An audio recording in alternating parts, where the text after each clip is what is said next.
Bienvenidos a Economía en Breve, donde comentamos lo más relevante de la marcha de la economía en esta semana que terminó el 23 de agosto. El entorno global continuó observando el escalamiento de la tensión comercial entre Estados Unidos y China luego de que el gobierno chino anunciara la aplicación de tarifas a 75 mil millones de dólares en productos como soya, petróleo y automóviles. Las tarifas irán del 5 al 10% y comenzarán a aplicarse el 1 de septiembre y para los automóviles se restablecerán las tarifas de hasta 25%. El anuncio de las represalias comerciales por parte de China ocurre en un momento estratégico justo antes de que se iniciara la reunión de los banqueros centrales en el mundo en Jackson Hole y en vísperas de la reunión del Grupo de los 7 en Francia. Con ello mandan una clara señal de que no están dispuestos a aceptar las condiciones que busca imponer Trump y que están decididos a continuar escalando la tensión hacia una guerra comercial si Estados Unidos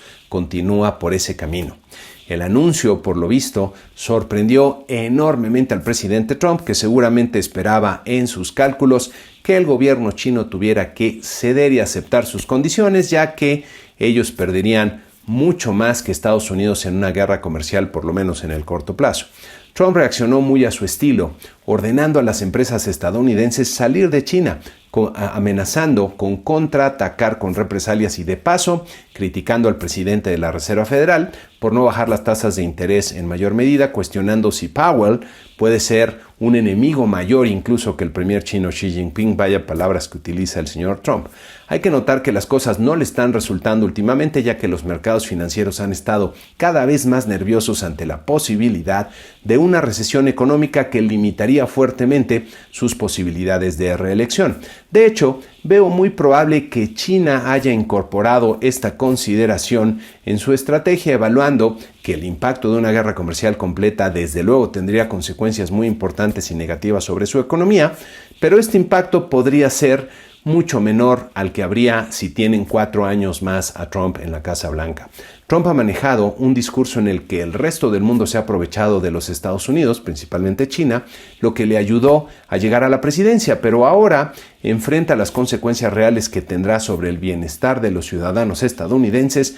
un proteccionismo absurdo y arcaico. La reacción de ordenar a las empresas estadounidenses salir de China como si fuera un emperador más que un presidente, habrá puesto a temblar muchos intereses estadounidenses poderosos y es una muy mala señal para los mercados financieros globales. Por cierto, la última vez que a Trump se le juntaron varias decepciones fue cuando amenazó con los aranceles a los productos procedentes de México, que le funcionó bastante bien, a ver si no vuelve a repetir su estrategia en estos momentos. Los mercados accionarios estadounidenses reaccionaron el viernes de forma negativa a estos acontecimientos, con caídas del 2 a poco más del 3%, creciendo el temor a una recesión global. El simposio de Jackson Hole, que suponíamos sería uno de los eventos más relevantes, terminó pasando por completo a un segundo plano. Me llamó la atención que algunos medios resumieron el evento en un mensaje bien concreto, que la política monetaria y los bancos centrales no pueden salvar a la economía mundial por sí solos. Yo lo pondría de esta forma. La política monetaria es una herramienta de mucho poder que mal utilizada causa serios problemas a la economía, pero cuando la economía no está bien en sus fundamentos o estructura, poco pueden hacer los bancos centrales para generar crecimiento económico y bienestar. En la reunión cumbre del Grupo de los 7, donde se reúnen los líderes de Estados Unidos, Francia, Alemania, Inglaterra, Japón, Italia y Canadá, veremos si se generan acuerdos relevantes en los temas de importancia global, especialmente los económicos. La última vez que se reunieron estos líderes en Quebec, Canadá, las actitudes y comentarios de Trump debilitaron la cohesión del grupo y el multilateralismo en el mundo que tanto detesta el presidente. Por lo pronto, se están dando sorpresas interesantes, ya que en Biarritz, donde es la reunión, arribó el ministro del Exterior de Irán para tener pláticas con su contraparte francesa, al parecer invitado por el presidente Macron para disgusto, por cierto, de la administración Trump, a ver si se generan algunas reacciones. Por último, en el entorno global, resulta muy lamentable el enorme incendio que está arrasando grandes extensiones de la selva del Amazonas, que incluso llegó a oscurecer con el humo que desprende la ciudad de Sao Paulo. Ojalá comencemos a reflexionar que la humanidad ha alcanzado lo que llamo el punto de las consecuencias globales, donde todos estamos interconectados más allá de lo económico, y lo que pasa en algún rincón del mundo tiene consecuencias que trascienden las fronteras políticas. Buena parte del clima de nuestro planeta, que nos afecta a todos, depende justo de la selva del Amazonas, por lo que los incendios son un problema global para todas las personas en el mundo, conscientes o no del problema. Me pareció en ese sentido muy desafortunado que el presidente Bolsonaro de Brasil mencionara en un tuit en el que le está respondiendo otro tuit al presidente Macron de Francia, que Macron quisiera ganancias políticas sobre un problema interno de Brasil y de los otros países amazónicos.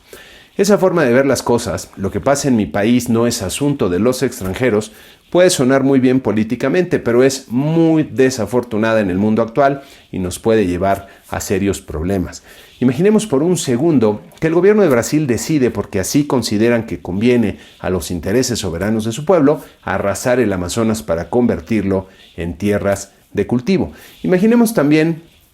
que esta acción termina trastornando el clima del mundo y convirtiendo a Europa, Estados Unidos y Canadá en un desierto, afectando seriamente a sus poblaciones. ¿Qué harían en ese caso los gobiernos de estos países? ¿Se quedarían sin hacer nada? ¿Respetarían el, entre comillas, derecho de Brasil a hacer lo que consideren mejor con su territorio? ¿Considerarían la acción de Brasil como una amenaza y podría incluso desencadenarse una guerra? Habrá que replantear, por el bien de todos en el mundo, que los gobiernos de cada país tienen responsabilidades con el planeta y las generaciones futuras de los habitantes del mundo. Los ciudadanos responsables en cada país deben darse cuenta que deben ser también ciudadanos del mundo y pedir a sus líderes políticos que actúen de forma responsable, incluso por su propio interés. Ojalá que este desafortunado acontecimiento sirva como punto de partida para comenzar a reflexionar que debemos encontrar mejores formas de cooperar a escala global si queremos tener un futuro. Pasando a México y a los datos que tuvimos en la semana, el INEGI publicó los datos desagregados del Producto Interno Bruto, que mide la totalidad de bienes y servicios que se producen en el país y que pues en el segundo trimestre no creció nada de acuerdo a las cifras desestacionalizadas del INEGI. En esta gráfica pueden ver con bastante claridad que el PIB está básicamente estancado desde la segunda parte del año pasado. En este otro cuadro tenemos las variaciones reales anuales de las cifras originales, es decir,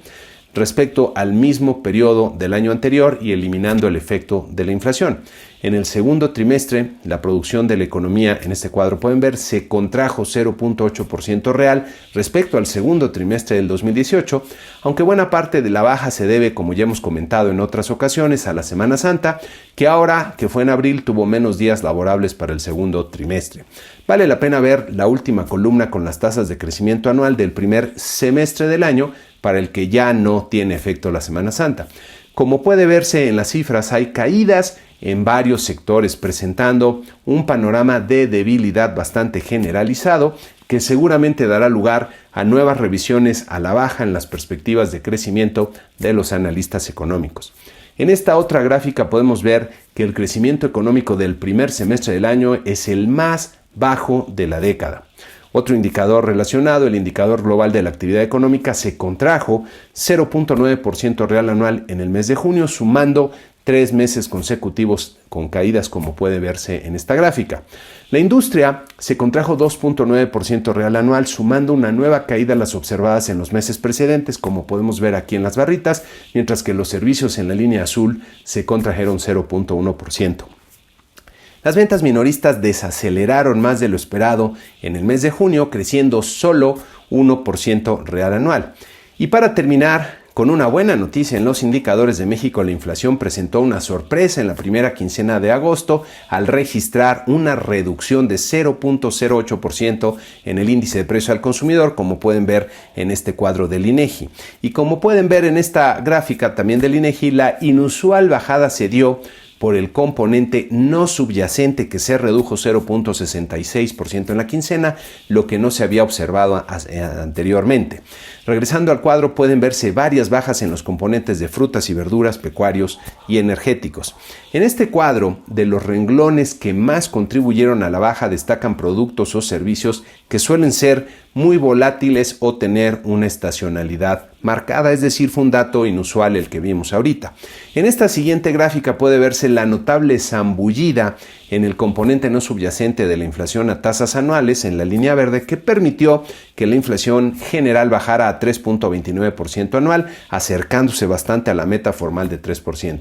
Buena noticia, desde luego, que abre la posibilidad a que Banco de México siga bajando su tasa de interés en los próximos meses. Hay que notar, sin embargo, que buena parte de la baja en la inflación se debe a un comportamiento muy inusual en varios de los componentes más volátiles del índice de precios. La inflación subyacente, que es la parte más estable, también bajó en su tasa anual, pero de forma bastante marginal, manteniéndose más cerca del 4% que del 3%. Para pensar que la inflación ya se está comportando bien y podría seguir así, deberíamos observar que la inflación subyacente baja de forma clara y consistente, por debajo por lo menos del nivel de 3.5% anual. Uno de los riesgos al alza que enfrenta el panorama inflacionario es el de una depreciación importante en el tipo de cambio, y en nuestra gráfica acostumbrada podemos ver que hubo presiones importantes en nuestra moneda durante la semana, que alcanzó 19.90 pesos por dólar como consecuencia de toda esta tensión que hay en los mercados globales. La semana que inicia destaca la información que nos dará aquí en nuestro país el Banco de México, comenzando con su informe trimestral, que es donde presenta la revisión de sus pronósticos y su lectura de la economía, y ya veremos qué tanto modifica su perspectiva de crecimiento. También publicarán las minutas de la última decisión de política monetaria, donde veremos quién fue el miembro de la Junta que votó por mantener la tasa sin cambio y cuáles fueron los argumentos que se utilizaron para la decisión. Tendremos también varios datos del mes de julio que nos permitirán tener una mejor lectura de cómo comienza la economía el tercer trimestre del año, y en Estados Unidos tendremos el reporte de ingreso y gasto personal del mes de julio, aunque los mercados desde luego estarán muy atentos a cómo va evolucionando el conflicto comercial entre Estados Unidos y China, donde las cosas no pintan bien y muy probablemente producirán más tensión y volatilidad en los mercados. Y con esto concluimos este programa número 138 de Economía en Breve, con la invitación usual a que se suscriban al canal. Si este comentario les pareció útil, les gustó, que le den like y lo compartan entre aquellos a los que también les puede ser de utilidad. Muchas gracias y muy buena semana.